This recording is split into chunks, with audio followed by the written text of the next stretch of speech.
Hey, what's going on, guys? This is Vlad again from Writing Leagues. I am here with yet another open mic drop on writingleagues.com. And what we have today is a piece by Rude, Maestro of Maltese.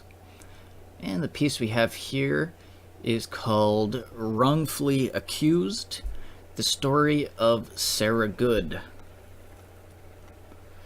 And let's see if we have a sort of picture of this. So we have a couple pictures. Doesn't necessarily seem like the topic that you are writing to, but at the same time it fits. Or at least I assume it fits with the story. So we will take a look. And yeah, let's get right to it.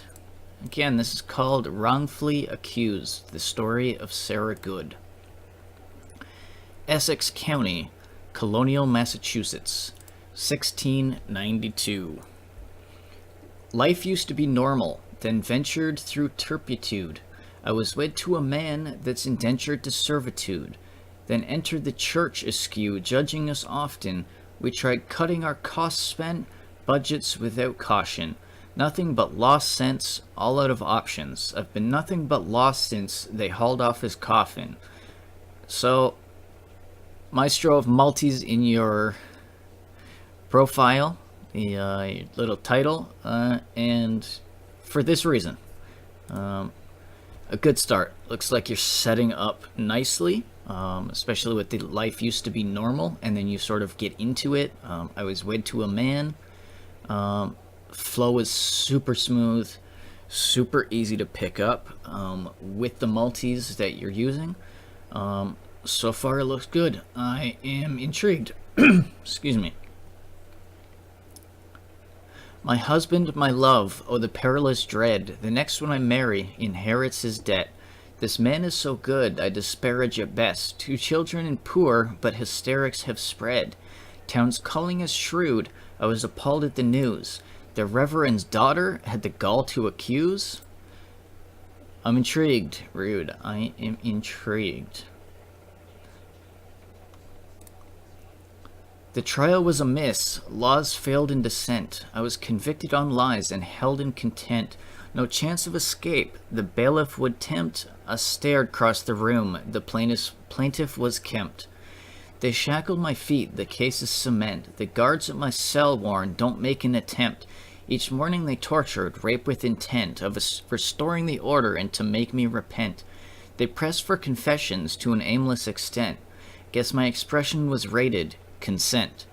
Days turned to nights, they came and they went. My mind's blocking it out, I can't wait to forget. Till that time they arrived, new convict in tow, same crime as my own, and the hostage below.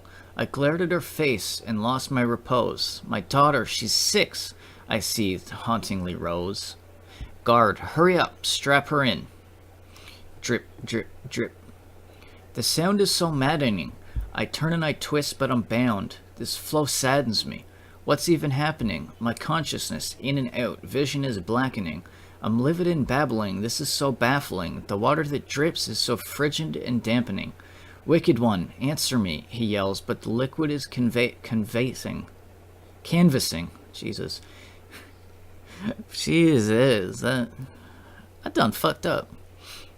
Wicked one, answer me, he yells, but the liquid is canvassing. The lines on my face gone rigid, insanity.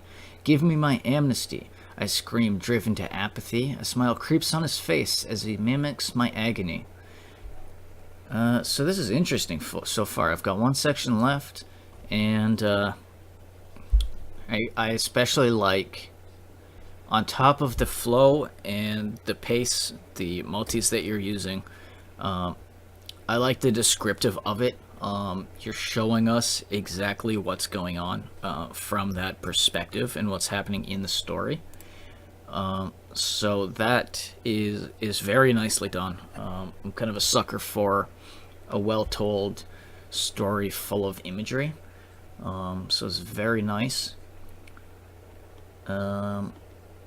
Just going back a second.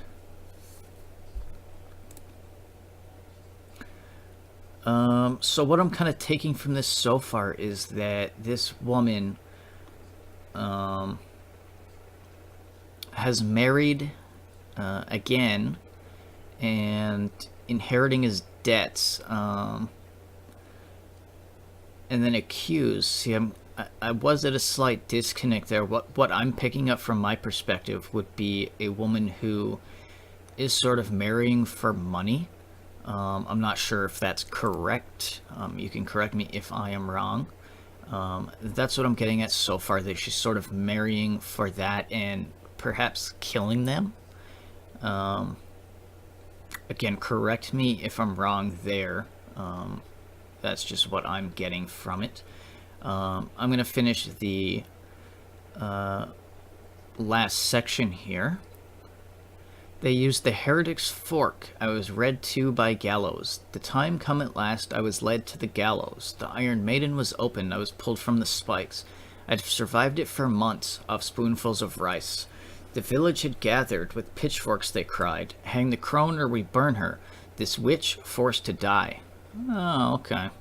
Okay, maybe I was off slightly.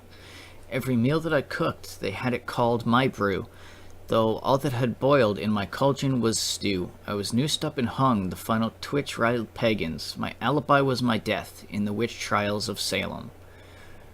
Okay. Okay. I feel you.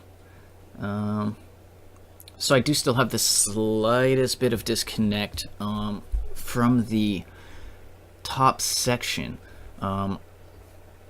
I didn't know who this Sarah Good person was. Maybe I should have, or maybe I should have assumed by 1692 that that's where it was leading to. Let's see. But yeah, I don't think there was all that much foreshadowing in the top. I might have missed it. I'm kind of sifting through here.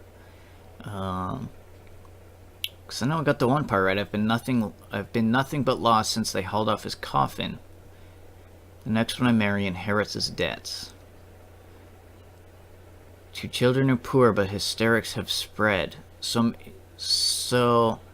maybe she didn't kill him, but the husband died, and she's getting blamed for that and thinking she's a witch. I think that might be closer to what it is. Oh, we have a side note at the bottom. For those who care or are wondering, Sarah Good's daughter did in fact survive the trial. She was released on bond in December of 1692 and never further prosecuted, as the trials were winding down and losing support. What I'm going to do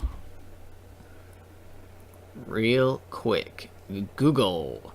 Sarah Good was one of the first 3 women to be accused of witchcraft in the Salem witch trials, which occurred in 1692 in colonial Massachusetts. Okay. I'm actually looking a bit further. Was accused of witchcraft when Abigail Williams and Elizabeth Parris, related to the Reverend Samuel Parris, claimed to be bewitched under her hand. The young girls asserted they had been bitten, pinched, and otherwise abused. They would have fits in which their bodies would appear to involuntarily convulse, their eyes rolling into the back of their heads and their mouth hanging open.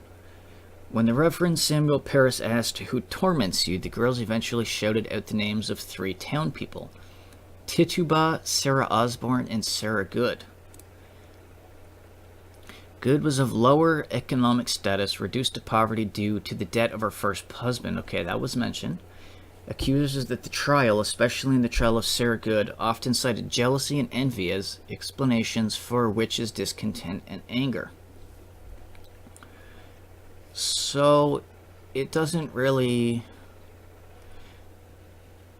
Okay, although both Sarah Good and Sarah Osborne denied the allegations against them, Tituba admitted to being the devil's servant. She stated that a tall man dressed all in black came to them, demanding they sign their names in a great book. Huh. So it doesn't really... I mean, that is old as shit, 1692, so it doesn't really say whether she was actually guilty. I guess that's up for assumption. So really all that all that's known is that she was accused of it and tried for it and hung, from what it looks like. So yeah, I mean, I kind of picked up on all of that. Maybe I should have known more about this. I'm not really into the whole witch Salem trials thing. Although this did interest me, the whole piece, which is kind of why I went and Googled it, somewhat to see if I was picking it up correctly, and somewhat just out of intrigue into finding out a bit more about this. So that'd be a positive on your end there, is that it intrigued me, the whole piece intrigued me enough to want to find out more about this. In terms of the technicality, it was spot on. Very pronounced end rhymes and multis. Very descriptive piece. Very consistent throughout. I do like the added pictures that you used. One being sort of a courthouse looking thing, with her on trial with the villagers. And then another one that looks like sort of a torture chamber, I believe. So I did like how you illustrated that, or used those to illustrate the story, to enhance it. I really have nothing negative to say about this. It was very well written for what it was and what you set out to do with it. Again, very consistent. Actually, now that I think about it, that might have been the point with the first whole section, was to not foreshadow or lead into the trials, either because somebody should either know about it, or they'd get to it at the bottom if they didn't.